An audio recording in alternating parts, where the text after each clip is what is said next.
So, for those of you who don't know who I am, my name is Nika, and I'm pretty much, the reason why I am making this video is because I've just decided to document my health journey, kind of what I've been through already and what is to kind of come for me, mentally, physically, emotionally, etc. Forgive me if I keep looking down because I have my notes written down because my memory is. Okay, so for basically I'm doing this for anybody who may be silently or openly dealing with any autoimmune diseases, and also just to share the process of self-healing that I'm going to kind of be diving into through like diet and exercise and things like that. So just some kind of topics that I'm going to cover is just a little bit of background info on me, what health conditions I am currently dealing with, kind of the process of what's to come after the surgery I'm having, etc. How I got this, etc. Okay, so we're gonna cut this right here and make another one. Let's see how this is. I want to make sure that I'm looking at the camera, so let's just test this out. Okay, so let's kind of dive into this. So I hope you guys can hear me. I hope Sade ain't too loud because she be cheating me. Okay, anyway, okay, so a little background info just about me. I am 28 years old, going on 29. Leo gang. I was first diagnosed with something called Graves' disease last year, August 2019. So I'll kind of tell you guys what it is, what it does, and just kind of like my journey here. So Graves' disease is a condition in which your thyroid, which is located in your lower neck, it's a condition in which your thyroid it produces too many hormones. Basically, it's called hyperthyroidism. Graves' disease is a cause of hyperthyroidism. So, What you doing? What you doing? What you thinking? What you thinking? now some of you might ask or wonder, what does your thyroid do? So your thyroid, it regulates your body's metabolic rate, which controls your heart, your muscle and your digestive system, your brain development, and your bone maintenance. So my personal experience on how I kind of came to this diagnosis, one day I just woke up, I think I was getting ready for work or something, and my eyes were really puffy. I mean, like this part, top, like it literally looked like I had an allergic reaction or something. Like my eyelids were puffy. Did he? And it kind of continued on for like some weeks. At the time, I was working a job in which I was very unhappy. I was really stressed. And so while my eyes were, being puffy upon waking up, I didn't think to see a doctor. I just said, I don't know, maybe I'm sleeping too hard, or maybe, I don't know, maybe it's just some allergic that I put on my face or something. Maybe it's my mascara or something. I don't know. So I didn't think, too much of it. So one day I caught a really bad cold, and I had to take off from work. Now, I don't get sick very often, so when I did get sick, it was like I had the chills, I had a fever, like it was bad. So I'm still not sure, maybe it was the flu, but I just know for sure that I was sick. So I decided to take off from work, and in order for me to return to work, I needed a doctor's note clearing me because I worked with kids, young kids at that, like babies to the age of 3 in my particular unit. So I needed a note to come back to work. So in the process of taking off, I went to urgent care. I don't remember if I think I did have a primary doctor at the time, but I just went to urgent care because I knew it was going to be quick. They'd see you like that. So I went to urgent care. As the nurse is checking me, you know, she has me lift up my head. I look weird from that.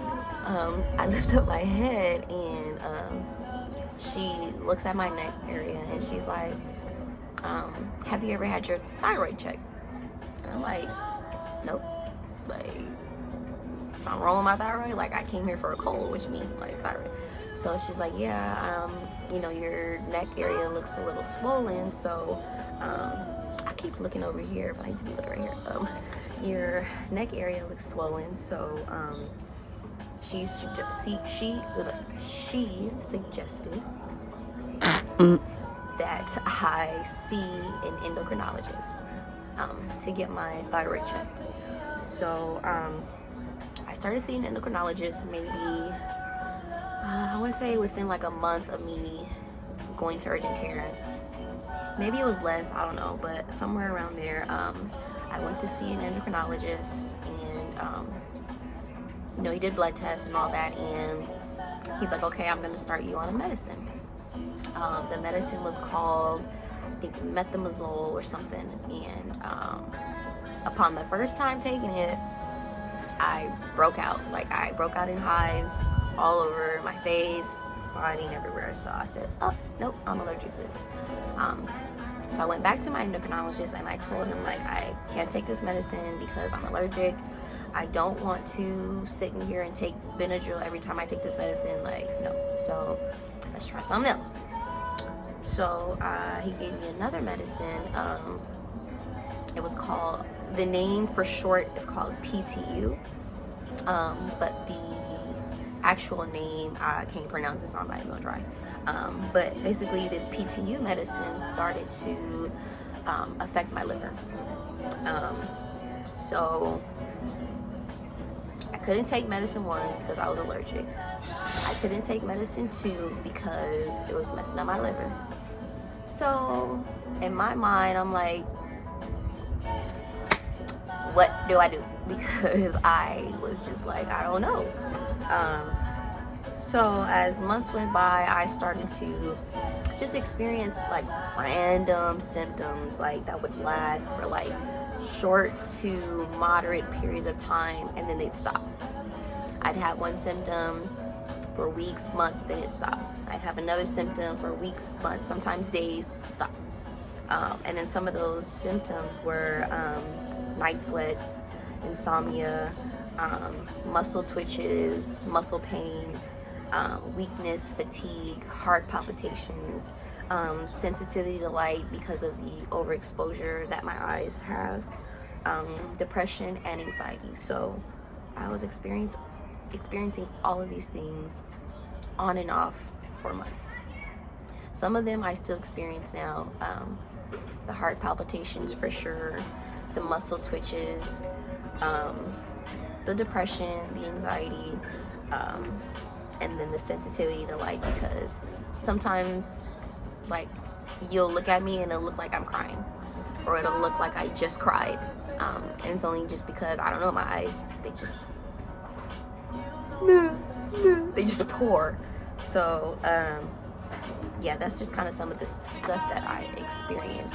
Oh, Sade is real loud. Oh, okay. So experiencing all of these symptoms, I figured there's something that I had to do.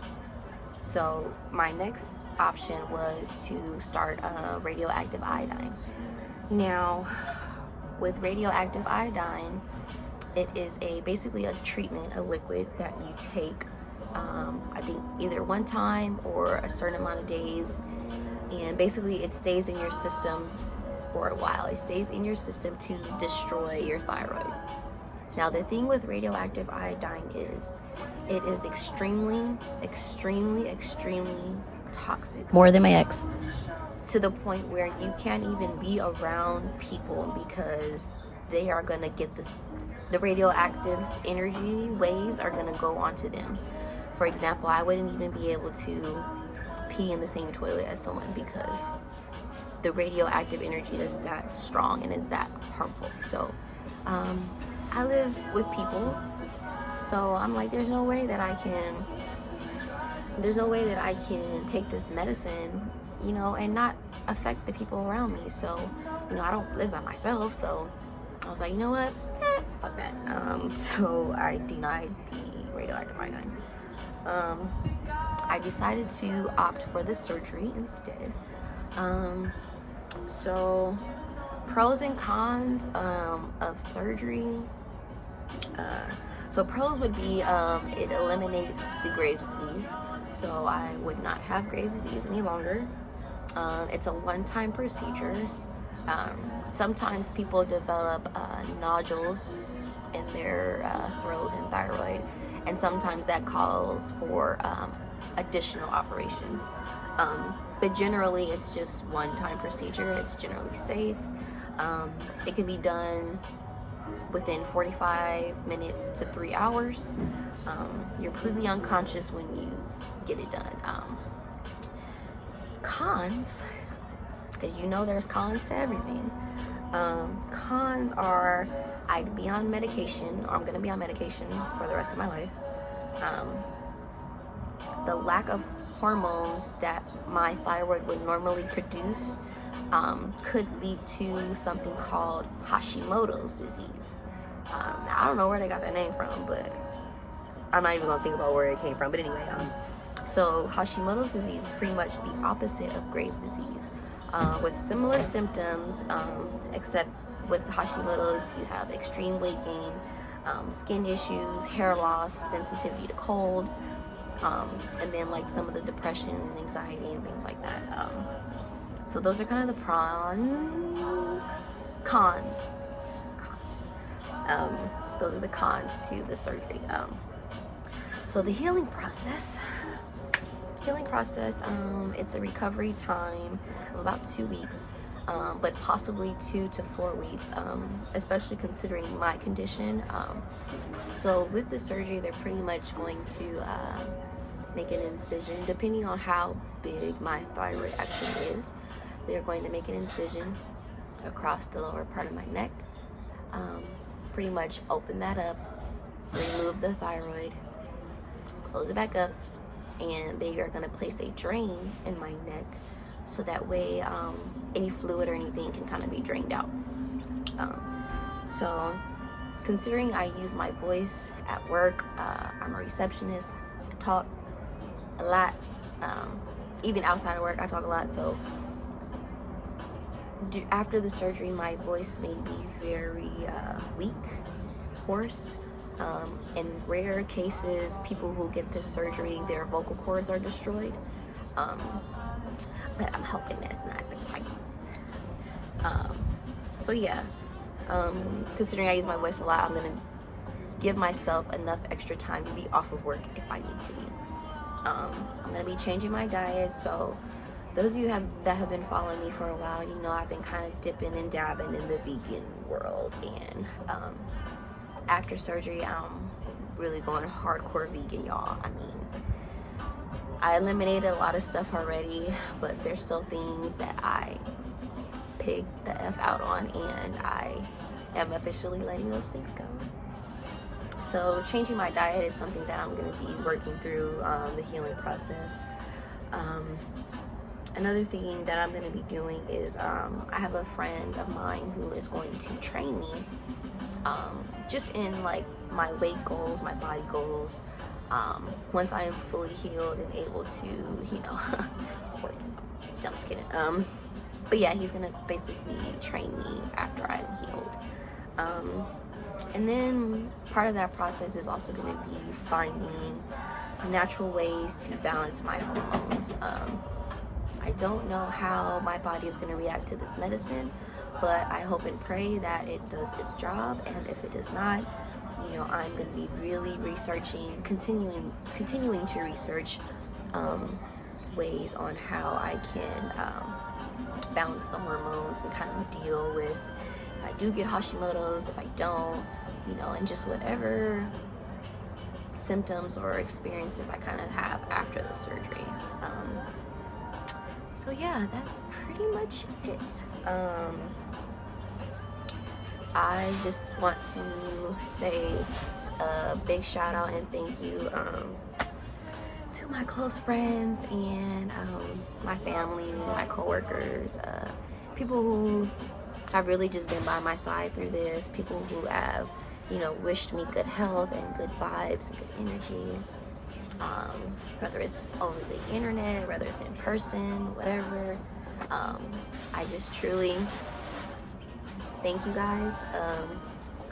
I will make another video, or I will at least try to make another video after the surgery. Like I said, I don't know how well I'm gonna be able to talk.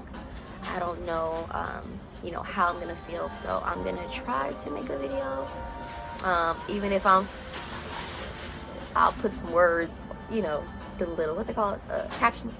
Yeah, I'll put some little captions on there for y'all. So, but I wanna, yeah, I want to just be able to show you guys what my incision looks like, the healing process, and just kind of like how I'm gonna navigate through this whole new life.